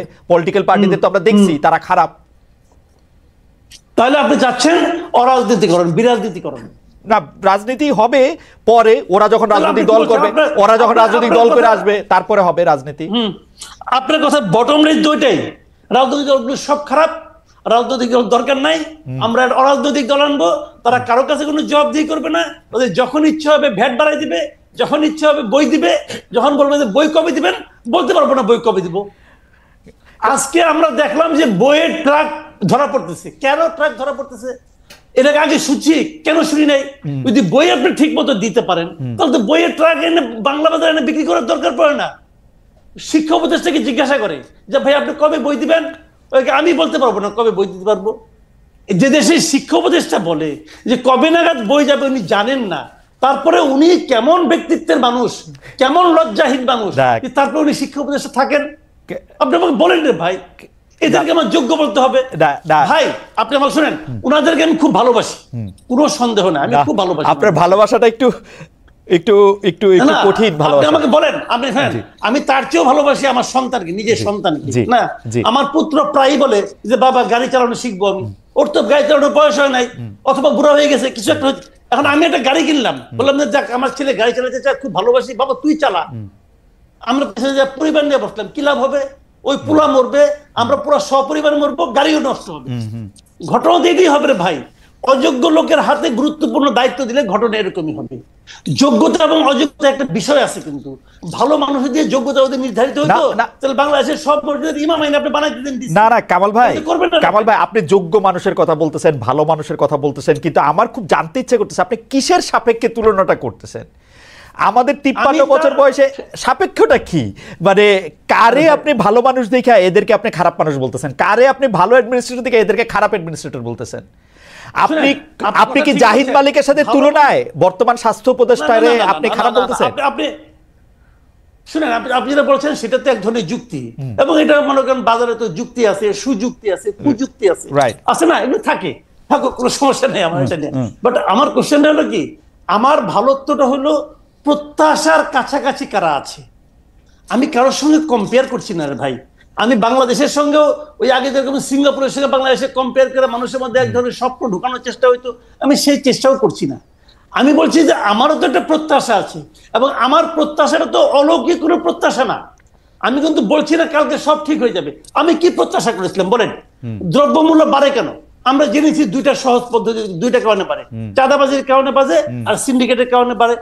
আমরা মনে করেছি এই সরকারটা এসে এই চাঁদাবাজি বন্ধ করবে, সিন্ডিকেট। কিন্তু কামাল ভাই আপনি বলতেছেন চাঁদাবাজি বন্ধ করতে, কিন্তু আপনি পুলিশ কাজ করতেছে না, আইন শৃঙ্খলা বাহিনীর মধ্যে থেকে সেই আস্থার জায়গাটা নাই, সব জায়গার মধ্যে থেকে একটা সাংঘাতিক রকমের অন্যরকম একটা অবস্থা। তাহলে আপনি এগুলি ঠিক করে দেবেন? আপনি আমাকে বলেন, এরা যখন দায়িত্ব নিলেন, পুলিশ বাহিনী যে কাজ করছে না, পুলিশ বাহিনীর মধ্যে মনোবল বৃদ্ধি করতে হবে, এটা ওনারা জানতেন না? জানতেন তো, জানতেন। আচ্ছা, তারপরে ওনারা একজনকে স্বরাষ্ট্র উপদেষ্টা বানালেন, সাখাওয়াত সাহেবকে বানাইলেন। সাখাওয়াত সাহেব দেখলাম 2 দিন দৌড়াদৌড়ি করলো, সাখাওয়াত সাহেব 2 দিন পরে বাদ দিয়ে দিলেন, বাদ দিয়ে আরেকজনকে নিয়ে আসলেন, জেনারেল নিয়ে আসলেন। আগে ছিল ব্রিগেডিয়ার, এবার লেফটেন্যান্ট জেনারেল নিয়ে আসলেন। তো লেফটেন্যান্ট জেনারেল কি দায়িত্ব নিয়ে বুঝেন নাই উনি কি চাকরি করতে আসছেন নাকি দায়িত্ব নিয়ে আসছেন? ওনার দায়িত্বটা কি? পুলিশ বাহিনীকে মনোবল ফিরিয়ে আনা। আপনি বলেন মনোবল ফিরিয়ে আনার জন্য কি করছেটা কি? পোশাক প্রস্তাব নিয়ে আসছে। পোশাকগুলি দেখছেন পোশাকগুলি কি চেহারা ভাই? এটা কোনো পোশাক হইছে? আর এই পোশাক চেঞ্জ করে মনোবল বাড়াই দিবেন? পোশাক চেঞ্জ করলে মনোবল বাড়ায়? কিছু একটা তো শার্ট পরে আসছে, কিছু পাঞ্জাবি পরে আসছে, না কিছু একটা কিছু একটা তো করতে হবে, চেষ্টাটা তো আছে। কামাল ভাই আমি আবার আসতেছি আপনার কাছে, আপনার বক্তব্যের কিছু একটা তো করতে কিছু একটা তো করতে। সবচেয়ে গুরুত্বপূর্ণ মনে করছেন পোশাক পরিবর্তন। পোশাক পরিবর্তন সবচেয়ে গুরুত্বপূর্ণ পয়েন্ট, যে কারণ পুলিশের মনোবল ফেরানোর জন্য পোশাক পরিবর্তন ছাড়া আর কিছু দেখে না। তাদেরকে আপনি যোগ্য বলবেন না? আর কিছু দেখে না কামাল ভাই, এটা কিন্তু একটু ঠিক হইলো না। তারা তো আর অন্য অনেক কিছু হয়তো দেখতেছে, আমরা জানি না। আপনি বলেন না। তারা তো পুলিশকে তারা তো পুলিশকে মানবিক পুলিশ হইতে বলতেছে, তারা তো পুলিশকে গিয়ে চাঁদাবাজি না করতে বলতেছে, পুলিশকে গিয়ে অকারণে গ্রেফতার না করতে বলতেছে, না করতে চেষ্টা করতেছে। আচ্ছা কামাল ভাই আসতেছে আপনার কাছে। যারা বাকের মজুমদার জিয়াবাদ এবং মুজিববাদ সম্পর্কে যদি একটু বলেন, এবং জিয়াবাদ এবং মুজিববাদের এই যে ধারণা আপনারা দিচ্ছেন, একটি বিভক্তের রাজনীতি আপনারা করতে চাচ্ছেন, এবং বিভক্তের রাজনীতি করে আপনারা কি অর্জন করতে চাইছেন সেটা একটু বলবেন কিনা? কেউ বলে থাকেন আপনারা বিশেষ কোনো রাজনৈতিক দল বা গোষ্ঠীর মানে পপুলিস্ট একটা জনমত নিয়ে তাদের পেটের মধ্যে ঢুকে গিয়ে শুধুমাত্র নিজেদের ক্ষমতায় থাকার সময়টাই বৃদ্ধি করতে চাইছেন। যারা বাকের মজুমদার, আমি একটু ভাই মাসুদ কামাল ভাইয়ের একটু কথা বলতে চাই। উনি যেটা বলেছেন সিন্ডিকেট নিয়ে, আসলে সিন্ডিকেট দ্রব্যমূল্য ঊর্ধ্বগতি, আমরা যেটা মাঠে থেকে ছাত্ররা অনেক কিছু আমরা অভিজ্ঞতা এখানে দেখেছি, আমাদের অনেক ধরনের অভিজ্ঞতা হয়েছে মাঠে। আমরা 5 আগস্ট পরবর্তী সময়ে এখানে দ্রব্যমূল্যের ঊর্ধ্বগতির কারণে আমরা দেখেছি যে বিভিন্ন সিন্ডিকেট যেগুলো আওয়ামী লীগের টাইমে সচল ছিল, তারা পরবর্তী সময়ে এখানে নতুন রাজনৈতিক বাস্তবতায় অনেক নতুন, আমি যদি বলি যে কোথাও এই বড় রাজনৈতিক সংগঠনগুলোর সহযোগিতা নিয়ে তারা সেই সিন্ডিকেট গুলা চালিয়ে যাচ্ছে। তো সবকিছু বড় রাজনৈতিক দলগুলো তো আছে, আপনি কি এই কথা শুনছেন যে সমন্বয়করা সেই সিন্ডিকেটকে অনেকভাবে জিম্মি করতে, সমন্বয়করা এখন বা সমন্বয়কদের নাম ভাঙিয়ে সে চাঁদাবাজি করা হচ্ছে, এইটা কি আপনি শুনছেন? সমন্বয়কদের নাম ভাঙিয়ে চাঁদাবাজির বিষয়টি আমাদের কাছে বিষয়টি এরকম যে এখানে ধরে এখানে যেহেতু বৈষম্যবিরোধী ছাত্র আন্দোলন একটি প্ল্যাটফর্ম আকার এখানে ওয়ার্ক করছে, এখানে কিন্তু বিভিন্ন রাজনৈতিক সংগঠনগুলোর লোকজন কিন্তু ইনফিল্ট্রেটেড অবস্থা আছে এবং তারা কিন্তু এখানে ওয়ার্ক করছে। তো এই ক্ষেত্রে অনেকে কিন্তু উদ্দেশ্য প্রণোদিত ভাবে প্ল্যাটফর্মকে প্রশ্নবিদ্ধ করার জন্য কিন্তু নানা ধরনের ষড়যন্ত্র করে থাকে। তো সেক্ষেত্রে এরকম ঘটনা ঘটা আমার কাছে মনে হয় খুব বেশি আসলে ইলজিক্যাল বা অবান্তর। আমি এটা বলতে চাচ্ছিলাম যে মূলত এখানে 5 আগস্ট পরবর্তী সময়ে আমরা দেখেছি যে কিভাবে টেন্ডারবাজি, চাঁদাবাজি, তারপর হচ্ছে যে এই দখল, এইসব কিন্তু চলতেছিল।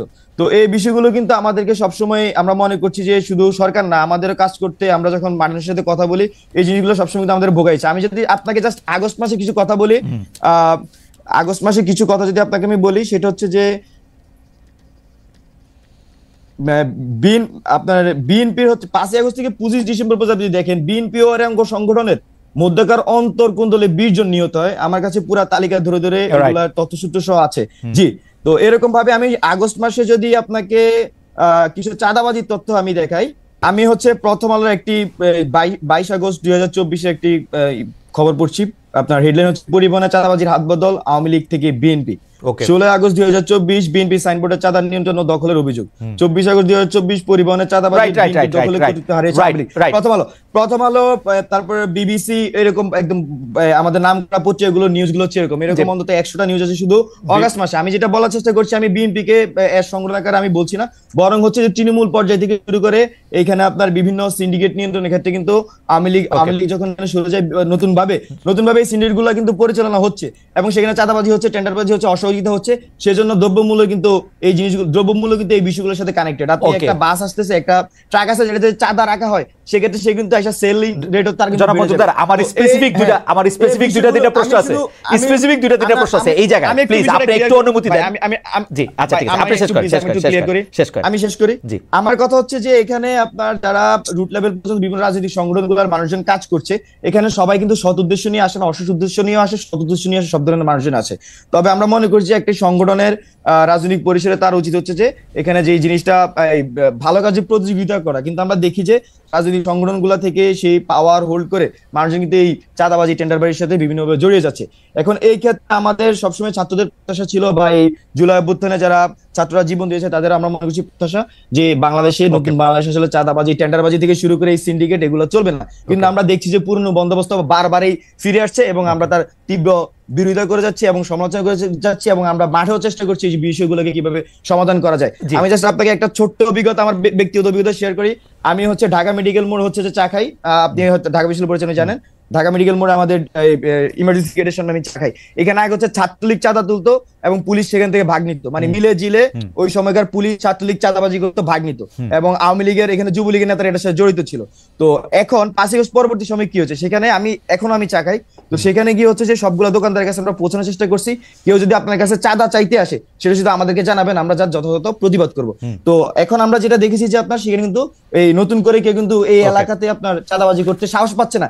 একই সাথে এই এলাকার যে পুলিশ সেও কিন্তু ওইভাবে সাহস করতে পারছে না যে আগের মতো করে চাঁদাবাজি করবে। তা আমরা যেটা ভাইয়ের সাথে আমি যেটা এখানে দুইটা জিনিস একসাথে আমি টানার চেষ্টা করেছি, সেটা হচ্ছে 5 আগস্ট পরবর্তী ভাই প্লিজ ভাই আমি একটু শেষ করি। 5 আগস্টের আগে যেভাবে ছাত্রলীগ পুলিশ মিলিয়ে যে সন্ত্রাস চাঁদাবাজি করতো এটা কিন্তু এখন কমে এসেছে। এখানে পুলিশ ওয়ার্ক করতেছে না, ইটস ট্রু, এখানে এখনো ফেসিবাদের দোষ অনেক জায়গায় রয়ে গিয়েছে, বাট এটাও একই সাথে সত্য যে আমি মনে করছি যে অন্তর্বর্তীকালীন সরকার চেষ্টা করতেছে, বা আমাদের এন্ড থেকেও আমরা প্রতিবাদের মাধ্যমে তথ্যের মাধ্যমে আমরা সেই জিনিসটা করে যাচ্ছি। আমি একটু জনাব মাসুদ কামালের কাছে, জনাব মাসুদ কামাল নতুন কোনো প্রশ্ন নেই, আমার মনে হয় যে জনাব বাকের মজুমদার অনেকগুলি প্রশ্নের আপনার জবাব দিয়েছেন, বা যে প্রশ্নগুলি আপনি তুলেছেন সেই প্রশ্নের জবাব দিয়েছেন। আপনি যদি এখন একটু কনক্লুডিং, আমরা একদম শেষ পর্যায়ে কনক্লুডিং 2 মিনিট একটু বলেন, তারপর আমরা এটা না আমি 2 মিনিট একটা কথা বলি। সেই জিনিসটা হলো কি, বাকের মজুমদার যে কথাগুলি বললেন ওনাকে একটা পরামর্শ দিব। যখন মানুষের মনে নানা রকম প্রশ্ন কিন্তু উঠে, সেই প্রশ্নগুলো আপনারা ইয়াং, এখন আপনাদের সামনে বিরাট ভবিষ্যৎ আছে, এই প্রশ্নগুলির সঙ্গে নানা রকম সন্দেহ থাকে। তারা যদি প্রশ্নগুলির জবাব না পায় তখন সেই সন্দেহগুলো একটা বিকৃত চেহারা নিয়ে কিন্তু তাদের সামনে মনে গেঁথে যায়। সেই চেহারাটা সুখকর না, আমরা আপনাদের ওই চেহারাটা দেখতে চাই না, আপনাদের সম্পর্কে ওই ধরনের কথা শুনতে চাই না। আমি রিকোয়েস্ট করব, আমি রিকোয়েস্ট করব মাসুদ ভাই শেষ করুন, তারপরে বাকের ভাইও বললেন। হ্যাঁ জি মাসুদ বলেন। আমি আপনাদের রিকোয়েস্ট করব যে রূপায়ণ টাওয়ারে আপনাদের বাসা ভাড়া নিয়ে যেহেতু কথাটা উঠেছে, আমিও তুলেছিল জায়গায়, আপনারা প্লিজ দয়া করে জানান আপনারা কত টাকা ভাড়া দেন, 1 নম্বর। 2 নম্বর হলো আপনারা যদি চাঁদা উঠে থাকেন তাদের কাছ থেকে রসিদ নিয়ে চাঁদা নেন কিনা সেই তালিকাটা একটু প্রকাশ করেন। এটা হলো ট্রান্সপারেন্সির জন্য প্রয়োজন। আর যে গাড়ির কথা বলেন, বিভিন্ন লোক গাড়ি চড়তে দেয়, উপহার দেয়, যে তুমি আমার গাড়িটা নিয়ে যাও, চিরদিনের জন্য নিয়ে যাও, এগুলো যে বলেন আপনারা না, এগুলো এই দেশের মানুষ শুনে অভ্যস্ত। একসময় আমরা দেখেছিলাম যে ওবায়দুল কাদের হাতে রোলেক্স টোলেক্স বিভিন্ন ফিলিপ পাতেক এই ধরনের নানা ধরনের দামি দামি ঘড়ি, যার দাম 30 লাখ 40 লাখ টাকা। ওবায়দুল কাদের সাহেব একটা জবাব দিতেন, বলতেন আমাকে অনেকে গিফট আকারে দেয়, বন্ধুরা গিফট আকারে দিলাম, না করবো কেন? ভাই গিফট কি মানুষ এমনি এমনি দেয়? এমনি দেয়? যে দেয় সে কি তার নিজের স্বার্থ আদায়ের জন্য দেয় না? বাংলাদেশের মানুষ এত ভালোবাসা করে, ভাই আমি তো আজকে 2 বছর ধরে চাকরি করি না, আমার তো কেউ ভালোবাসা কিছু দেয় না, ঘটনাটা কি ভাই? ভাই এটা এমনি এমনি দেয়? আচ্ছা এই আন্দোলনের আগে আপনারা তো অনেক আন্দোলন করছিলেন, তখনও দিত, ক্ষমতা ধরার আগে দিত। কামাল ভাই আমি ঠিক করছিলাম যে মানে এটা কোনো রকম করব না, কিন্তু দর্শকদের মধ্যে কেউ জানতে চাইতেছেন আপনি কি একইভাবে জনাব তারেক রহমান এত বছর ধরে লন্ডনে কিভাবে থাকছেন সেটা আপনি জিজ্ঞেস করেন? অবশ্যই আমি এই প্রশ্ন আমি এই 5 আগস্টের আগেও করেছি, 5 আগস্টের পরেও করেছি। আমি বলেছি ওনার ইনকামটা কি, আমি বলেছি, আমি এখনো এই প্রশ্ন করি। যেহেতু আমরাই প্রশ্ন করি, সাংবাদিকদের আমাদের এই প্রশ্ন করাই আমাদের দায়িত্ব। আপনি শেষ করেন। আমি বলেছি যে জয়ের ইনকাম কি, বলুক জাতির কাছে, আমরা জানতে চাই জয়ের কি ইনকাম, তারেক রহমানের কি ইনকাম, আমাদের জানার দায়িত্ব, আমরা এটা কর্তব্য মনে করি। যদি ওনারা না দেন যে একইভাবে বিএনপি কি রসিদ দিয়ে টাকা তোলে কিনা, অবশ্যই বিএনপির অফিসের ভাড়া কোত্থেকে দেয়, কে দেয়, এগুলি আমরা জানতে চাই তো না? অবশ্যই, কেন জানতে চাবো না, অবশ্যই চাই। এবং যদি না দেয় আমরা সন্দেহ করব, আমরা সন্দেহ করবো আপনারা চাঁদাবাজি করছেন, এবং যারা চাঁদা দেয় তারা কোনো কিছুর বিনিময়ে ছাড়া চাঁদা দেয়, এরকম ঘটনা পৃথিবীর কোথাও নাই। কামাল ভাই, আপনি তো 30 বছর না, আমি তো আমার 30 বছরের কাছাকাছি হয়েছে, আপনার তো 40 বছরের কাছাকাছি হয়েছে। আমরা কি দেখছি বিএনপি কোনো সময় জানাইছে কোন জায়গা থেকে কোন রশিদ কোন ভাই? এই জন্যই তো এই দলগুলোর উপর পরিপূর্ণভাবে আস্থা রাখতে পারি না। ওকে, আচ্ছা ঠিক আছে, রাখতে পারি না। ঠিক আছে। আমার মনে হয় কামাল ভাই আপনাকে ধন্যবাদ। কামাল ভাই, আপনি কি শেষ করছেন? আমরা জনাব বাকের মজুমদারকে আনইন্টারাপ্টেড 2 মিনিট একটু শুনতে চাই একটা। জি বাকের ভাই বলেন। আপনি হচ্ছে আমি বলবো যে মাসুদ কামাল ভাইয়ের জন্য আমার দুঃখ হয়েছে যে ভাই নাকি গিফট পান না। তো আমার আমি আমার ভাইয়ের জন্য দুঃখ হচ্ছে। আমার হচ্ছে যে এই যে মানে এখন তো সরকার পতন হয়েছে, তার আগ আমার পুরা লাইফ টাইমের বেশিরভাগ সময় আমি গিফটে জামা কাপড় পরে কিন্তু আমি চলছি। মানে মানুষজন ভালোবেসে, আমার বন্ধুরা আমাকে গিফট করে, মানে খুব এমন না যে আমাকে খুব দূরের মানুষ দিচ্ছে, আমার বন্ধুরা আমাকে গিফট করে। এবং আমি যখন এখানে আমি জাস্ট বলি আমার ধরনের আমার এমন ফ্রেন্ডস আছে, প্লিজ প্লিজ প্লিজ প্লিজ না আমি একটু শেষ করি ভাই, আমি একটু শেষ করি। ধরেন যে আমার এখানে যখন আমি ছাত্র শক্তি রাজনীতি করতাম ঢাকা বিশ্ববিদ্যালয়ে, আমার অনেক বন্ধু, অনেক টিচার, অনেক অয়েল উইশার্স আছে, ওনারা কিন্তু আমাদেরকে কন্ট্রিবিউট করতেন। তো এখানে মানে ভাই যেভাবে বলছেন যে এটা, আমি পলিটিক্যাল কথাটা বলছি, তো পলিটিক্যালি কিন্তু তারা আমাদেরকে কন্ট্রিবিউটটা করতেন। তো এখানে আমার কাছে মনে হয় যে গুড উইলের ইস্যুস আছে, ট্রাস্ট ইস্যুস আছে এবং অনেস্টি ইস্যুস আছে। যদি এই জিনিসগুলো ক্লিয়ার থাকে তাহলে আসলে মানুষ আস্থা রাখে এবং মানুষের সহযোগিতা করে। এবং বাংলাদেশের মানুষ সেই সহযোগিতার হাত কিন্তু জুলাই অভ্যুত্থানে দেখিয়েছে, স্টিল আমাদের সাথে সেটা দেখাচ্ছে। আমরা বাংলাদেশের মানুষের প্রতি আশাবাদী এবং বাংলাদেশের মানুষের প্রতি আমরা আস্থা রাখতে চাই। এবং আগামীর বাংলাদেশে আমরা এই যে আপনি যে গণচাঁদার কথা আমরা বলছি, আমি খুবই ক্লিয়ার করছি, আমাদের এখনো সিস্টেমগুলো কিন্তু ওইভাবে ডেভেলপ হয়নি সবকিছু। আমরা খুব শীঘ্রই আমরা এই সিস্টেমগুলো ডেভেলপে কাজ করছি। খালেদ ভাই যে প্রশ্ন করছেন, আমি খুবই সাধুবাদ জানাই। এগুলা ক্লিয়ার হওয়া উচিত, শুধু আমাদের না, প্রত্যেক, আমি মনে করছি যে রাজনৈতিক দলগুলো এই বিষয়গুলো ক্লিয়ার থাকা উচিত। আমরা যদি ছাত্র আমি বলছি ভাই, আমি বলছি, আমাকে একটু শেষ করতে দিবেন। আমরা রাজনৈতিক দল হিসেবে আসলে আমরা সকল ধরনের সিস্টেম বিল হলে আমরা এই সবগুলা বিষয় আমাদের বাৎসরিক মান্থলি কিন্তু আমরা এই হিসাবগুলো সামনে আনবো। অন্তত বাৎসরিক হিসাবটা আমাদের সামনে আসবে যে কিভাবে কোন জায়গা থেকে কি কন্ট্রিবিউশন হয়েছে। বাট এখন যেটা হয়েছে, আমাদের যে ছাত্ররা যে কাজ করছি, আমি কিন্তু এখন মাস্টার্সে পড়ছি, আমার এর সাথে একাডেমিয়া, এর সাথে আমার ক্যাম্পাসে কাজ করতে হয়, 10টা প্রবলেম হলে সেটা দেখতে হয়। তো আমরা কিন্তু সেই জিনিসগুলো করছি, আমরা আমাদের এই দায়িত্বটা পালন করে যাচ্ছি। তো এখানে আমাদের এই সিস্টেমটা বিল্ড হয় নাই। এখানে নিউ সেটেলমেন্টে আমাদেরকে যেমন টাইম নিতে হচ্ছে, আমাদের এই জিনিসগুলা একদমই ক্লিয়ার কাট রাখার জন্য আমাদেরকে কিন্তু একটা সিস্টেম বিল্ডিং এর দিকে যেতে হচ্ছে। তো এর জন্য আমাদের সময় লাগবে, আমরা আপনাদের কাছে সময় চাই এবং বাংলাদেশের মানুষ আমাদের উপর যে আস্থা রেখেছে, আমরা সেই আস্থা ধরে রাখতে চাই। তো এটা বলে আমি আসলে শেষ করব। এবং আমাদের, আমি আশাবাদী ছাত্ররা যদি হিসেবে আসে, তখন এই বিষয়গুলো আপনার খুবই স্পষ্ট এবং সাংগঠনিক জায়গা থেকে খুবই ক্লিয়ার স্টেটমেন্ট। জনাব মজুমদার, আপনাকে অনেক ধন্যবাদ। আপনি আসলে মাসুদ কামাল ভাই আপনাকে একটা আহ্বান জানিয়েছিল, আপনি নিশ্চয়ই সমন্বয়কদের সাথে এগুলি নিয়ে আলোচনা করবেন, আপনারা সবাই মিলে সিদ্ধান্ত নেবেন। আপনারা যত বেশি স্বচ্ছ হবেন তত আমাদের জন্য ব্যাপারটা সুবিধাজনক হবে। এবং আমরা আপনার মাধ্যমে সবাইকে জানাতে চাই যে আমরা আপনাদের শত্রু নয় কেউই, আমরা প্রশ্ন করি, সবাইকেই প্রশ্ন করতে চাই, সবাইকে প্রশ্ন চাই। জনাব মাসুদ কামাল, আপনাকে অনেক ধন্যবাদ। অনেকগুলি বিষয় নিয়ে আপনার সাথে আমার দ্বিমত না থাকলেও কিছু প্রশ্ন আমি উত্থাপন করেছি, আপনি নিশ্চয়ই ক্ষমা সুন্দর দৃষ্টিতে দেখবেন, বেয়াদবি মনে করবেন না। ভালো থাকবেন এবং আপনি আমাদেরকে অনেকগুলি বিষয়ে আসলে অনেকগুলি কথা বলেছেন, আপনাদের অনেক ধন্যবাদ। দর্শক, আপনাদের সঙ্গে আবার আমাদের দেখা হবে পরবর্তীতে নতুন কোন অতিথি নিয়ে। সে পর্যন্ত আপনাদের অনেক অনেক ধন্যবাদ। ধন্যবাদ জনাব আখির মজুমদার, আপনাকেও।